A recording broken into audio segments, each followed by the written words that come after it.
खुशी की बात है जो हर साल की भांति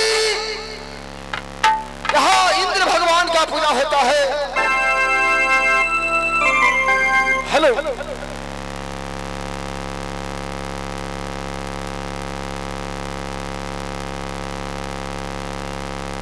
हेलो, हर साल की भांति यहाँ इंद्र भगवान का पूजा होता है। उसमें भाग मनोरंजन का भाई जोगिंदर यादव को मिला है। एक बार आप लोग इंद्र भगवान को नाम से जयकार बुलाएंगे। जिनके पास में दो हाथ होगा, जिनके मुख में आवाज होगा, इंद्र भगवान को नाम से जयकार बुलाएंगे। साल में इंद्र भगवान आते हैं, लेकिन इंद्र भगवान इस बार भूल गए हैं। प्रेम से बोलिए इंद्र भगवान की, नगरानी हमारा की, जय जय सीता।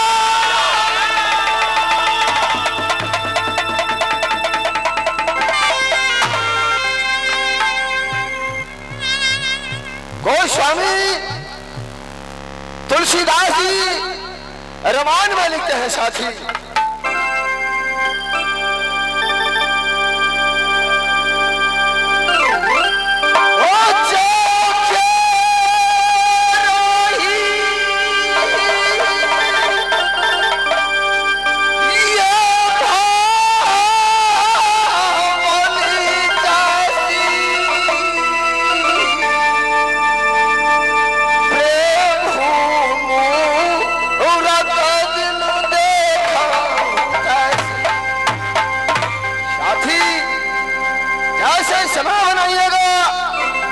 समय बनेगा।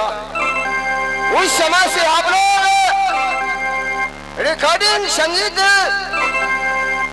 का मजा ले रहे थे। इस समय से मेरी कंपनी धीरे डाला उदल थिएटर कला कंपनी का प्रोग्राम चल।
आप बैठ जाएंगे, मैं देश मोहब्बत का समाचार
यादव जी नेताजी उनको तरफ से 21 रुपया का पुरस्कार है। हे इंद्र भगवान, हे माँ दुर्गा, उनको घरों घरों में तेजी देना। भाई जगनंदन बोलेंगे महाराज।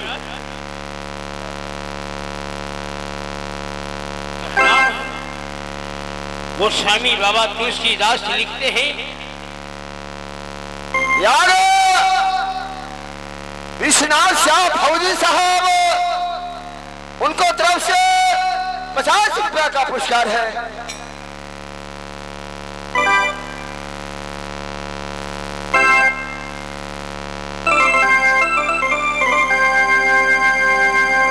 हीरो हियानो विश्वनाथ शाह फौजी साहब हीरो से 1 रुपया का पुरस्कार दिए हैं।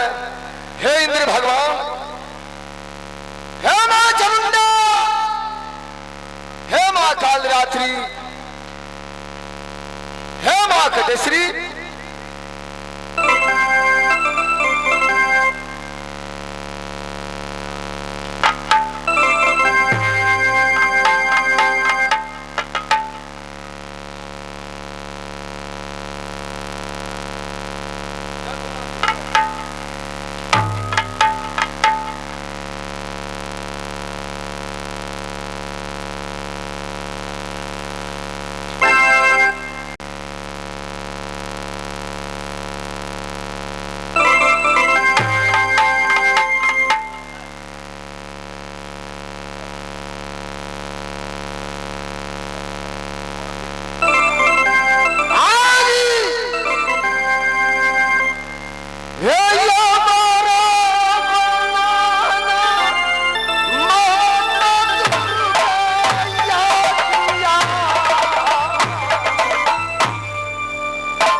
साउंड वाले, आज स्टेज पर आवाज नहीं आता।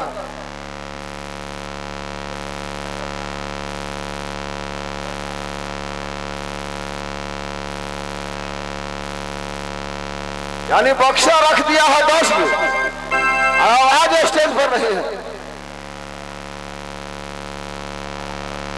भाई जगनंदन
सुनेंगे, अवश्य मैं सुनाने जा रहा हूँ।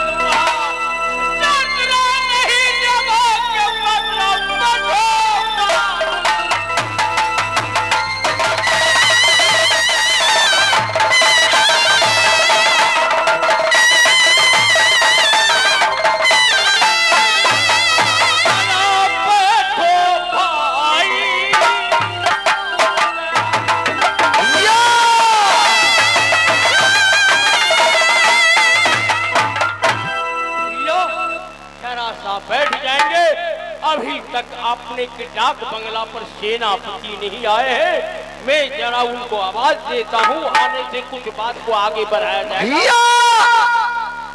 आज तुम्हारे छंत्री में उदल को चाह रही है देवा? नहीं, मिलन को बुला दो या जमवा के बया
इस समय मेरा मिलन जी को बुलाओ। अवश्य बुला लेता हूँ, आप बैठ जाएंगे।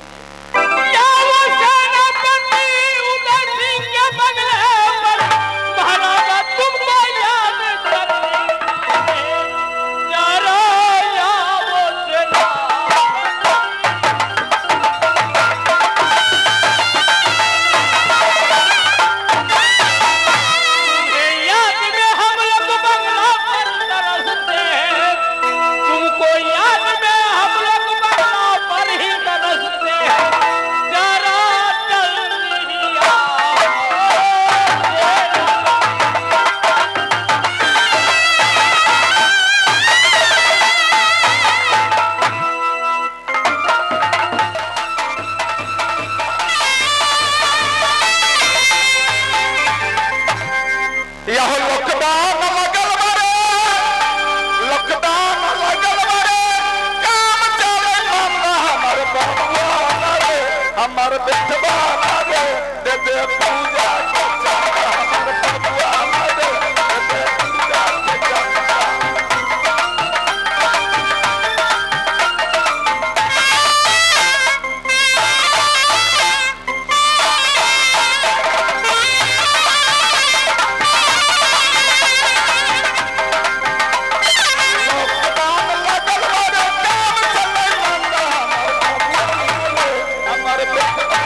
बल्दी साला ए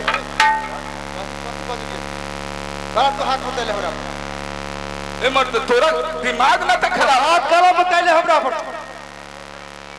रे मर्द काहे के मैदान करके गेल रहली त गांव में रहली पढ़ैत रहली लोग सब जब लॉकडाउन लागल बारे काम चले मर्द हमर बाबू ना रे हमर बेटवा ना दे दे इंद्र बाबा के पूजा के चंदा त चंदा गांव में रहली कहै त वो जगह के हम कहली त कला फायर हो गेल अब तो तू हाथ केना ना बतैली यार रे मर्द हम बमरेटा आदमी छी त ई हाथ चल जाइया तू हमरा पर हाथ काला बताबै तू हमर बेटा छा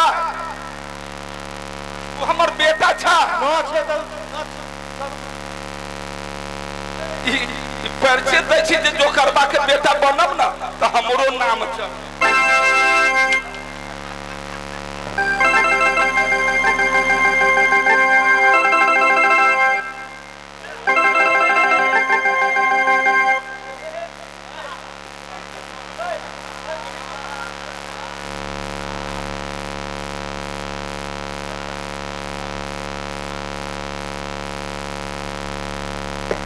हाथ तो बार रोक न सके बाहर के। ठीक है, हम अपने जिदाजी रे मत कह के हाँ ध्यान देंगे। इसी पर आगे विश्वनाथ साहब हमारा टोला खुश होकर के पूजा के चंदा के लिए हमारा बेटवा के 50 रुपया पुरस्कार है।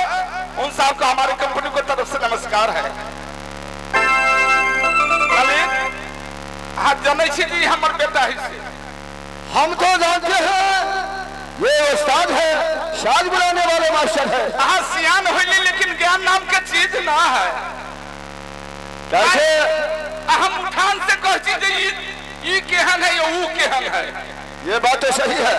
बाल बच्चा होता है खुराकी के ऊपर। अच्छा जहने पीबा पानी ओहने बेलबा पानी, जहने खाबा अन्न ओहने हो तो मन। अच्छा ये खुराकी के ऊपर बाल बच्चा होता है। खुराकी के ऊपर बाल बच्चा हो गया है। कैसे हो गया है? ऐसा हो गया है। माय गुने मछरू पिता धोने घोर हुआ बेसी तो थोड़बो थो। बाल बच्चा कुछ बाप माय के मुठान पर आता है। अच्छा लेकिन खुराकी उसको मुठान भी चेंज कर देता है। कैसे कर देता है? कैसे करता है? बच्चा कैसे है? हेलो खराब माँ बाप है, अच्छा बच्चा बनाना चाहते हैं। अच्छा वो अपना से मेहनत करे, खर्च करे, परिश्रम उठावे। क्या मेहनत करना होगा? माँ बाप से उद्यम बच्चा होगा। अच्छा कैसे होगा?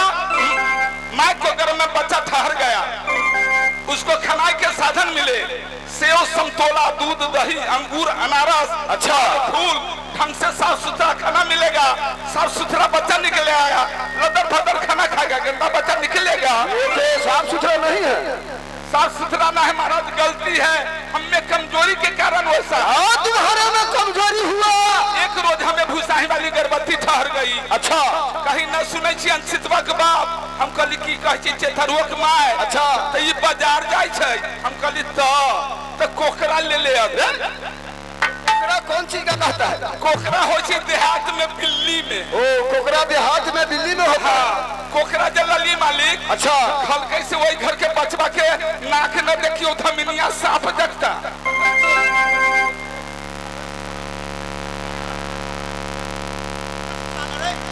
रे बाहर तो पुरमाना काम तो बाहर। अच्छा बाहर जाइए, उसको हम आपको बात समाप्त करते हैं। काका ओकरा समझा दो। ओ काका ओकरा समझा दो। अच्छा हम समझा देते हैं, तू बढ़ जाओ, बढ़ जाओ, समझा देते हैं। हर समय बेटा, हर समय बेटा। अच्छा हो गए है या गलती हमर होले। कोई घर के कह छी तैला फाइड होय छै। अच्छा हमरा हिस्सा ना मिल। ओ आई है यही घर के लॉकडाउन वाला छौरा ये है ना।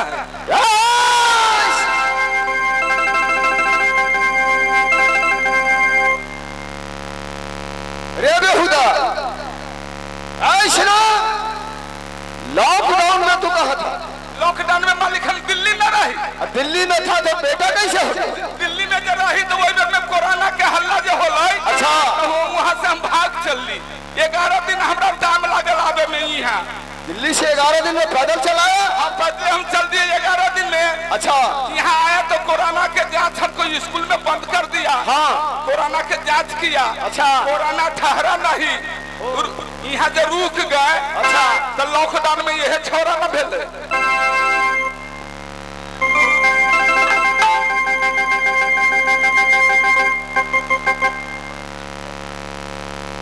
ऐसे मिलन कहा जाए महाराज, तुम दोनों आदमी में बार बार खटपट होता है। तुम दोनों आदमी अभी से क्रिया करो। ठीक है महाराज। न तुमको वो टोकेगा और न तुम उसको टोकना। ए तो हम ओकरा से डबल जिदा छी। हाँ तो कसम खा लो। जेहन वो दोगला खानदान के है। अच्छा बच्चा खानदान के हम अपने छी। सही बात। ठीक है, एहि बेर से हम क्रिया खा ले छियै। एहि बेर से जो तोरा हम किछो कहबो, एहि बेर से जे किछो कहबो तो हम ही बाप आ तू ही बेटा।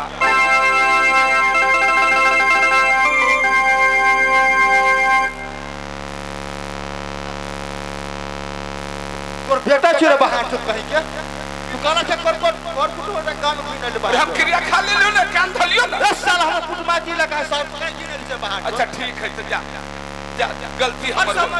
अच्छा हो गेलै, गलती होलै। ज्यादा गलती हो गेलै। ए मिलन गलती हम अपन माफ दोनों आदमी कसम खाओ। हम क्रिया खा ले माफी हम गलती हम अपन स्वीकार कर ले लिए। क्या गलती स्वीकार कर लिया? हाँ छोट चचा है बेटा दाखिल है। अच्छा किछो बोलबो करे छे हम बर्दाश्त कर ले छी। ओ ये बात है।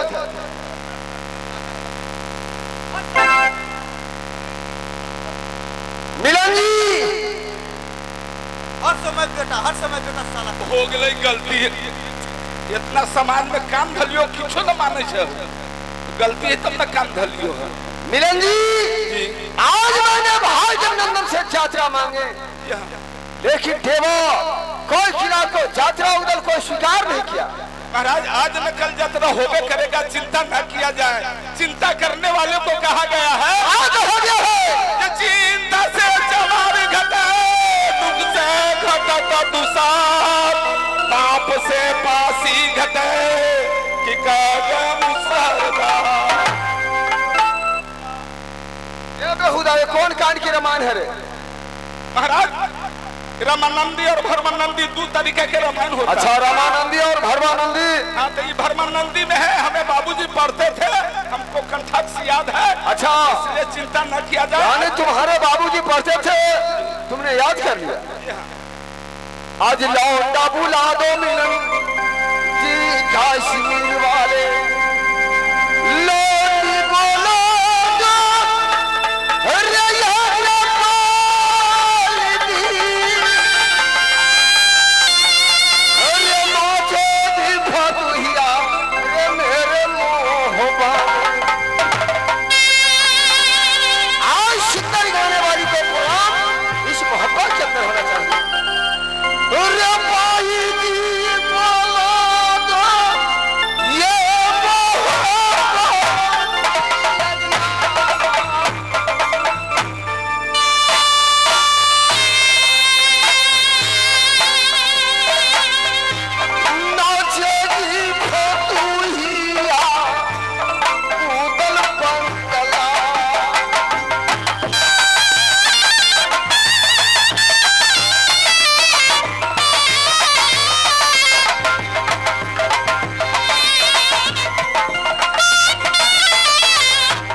ध्यान देंगे इसी पर आगे जितेंद्र सदा समधिनिया निवासी खुश होकर के 10 रुपया पुरस्कार दिए हैं।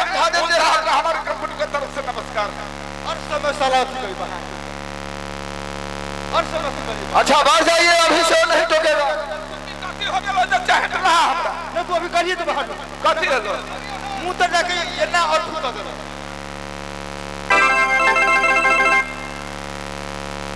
मिलन मालिक। उसको मुंह के नजदीक जाकर ऐसे कहा करता है।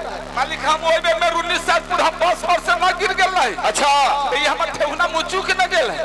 ओ 10 वर्ष से तुमने गिर गया था, उसी समय में तुम्हारा ठेहुना मुचू पड़ गया है। एने कसियो के दौड़े छी तइयो किछो न होय छै। अच्छा एने गभूसा नहीं जाय छी त ठेहुने मुचुक जाय। हर तेजी से भी दौड़ता हो तो कुछ नहीं होता है।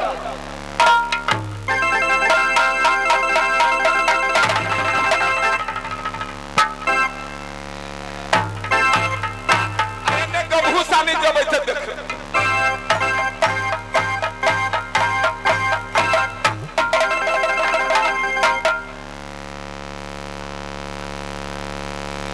तो जा रहे हैं महाराज भाई जी को हम सुंदर गाने वाली आना चाहिए। जी जाओ। हाँ हेलो हेलो हेलो हेलो हाँ हेलो हेलो हेलो हेलो हाँ डलवा दलाल पटेल ने चोखो सो से लुकाटन 545 नंबर से बोल रहे हैं मिलन बाबू कौन है? अच्छा भाई जी है आओ तो भाई राज मोहब्बत